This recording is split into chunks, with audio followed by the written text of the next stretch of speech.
Pernahkah kita membayangkan bahwa di balik dinding, atap rumah, bahkan pipa terdapat bahan berbahaya yang mengintai dan mengancam kesehatan kita?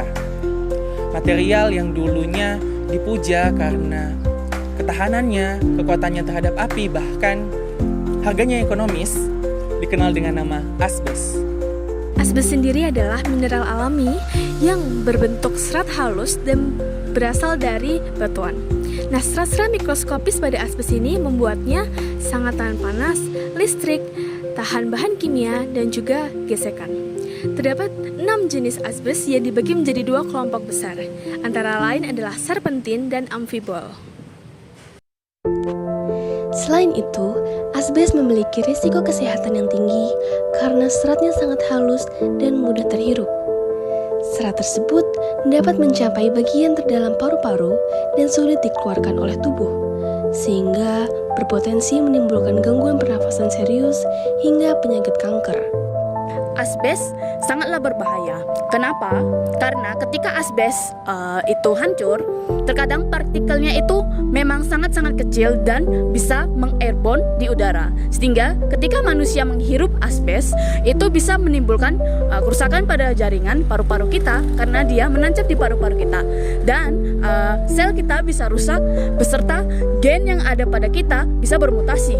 Nah, penyakit yang bisa muncul akibat asbes ini ada beberapa, seperti asbestosis, di mana faktor utamanya adalah menghirup asbes dan asbes tersebut menancap kepada jaringan paru-paru.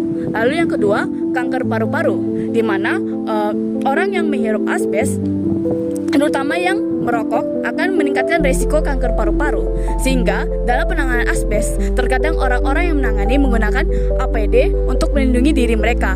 Selain itu, memang asbes pada awalnya tidak terlalu mengenai penyakitnya. Namun seiring waktu, gejala-gejala akan timbul pada waktu yang akan ditentukan. Asbes sendiri tidak hanya berdampak pada manusia saja, tetapi juga berdampak pada lingkungan. Saat asbes dibongkar secara sembarangan dan dibuang begitu saja, maka serat-serat dari asbes ini akan tersebar secara luas. Nah, karena melihat bahayanya, banyak di negara di dunia ini memberhentikan secara total penggunaan yang berasbes. Namun di sisi lain, termasuk di Indonesia, masih ditemukan pembangunan yang menggunakan asbes.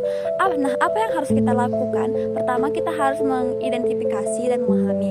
Kita harus melihat dan memahami kondisi di sekitar kita, yang terutama di bangunan yang tua. Kedua itu, kita harus melakukan penanganan yang profesional.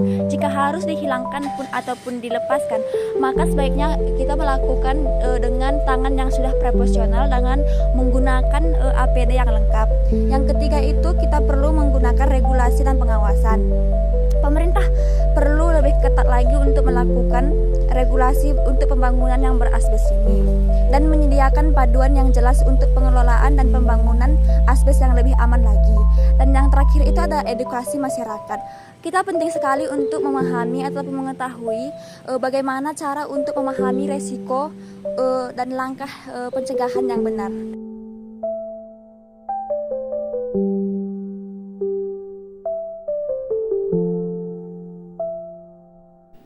Asbes adalah pengingat bahwa inovasi tanpa pertimbangan dampak jangka panjang bisa menjadi bumerang.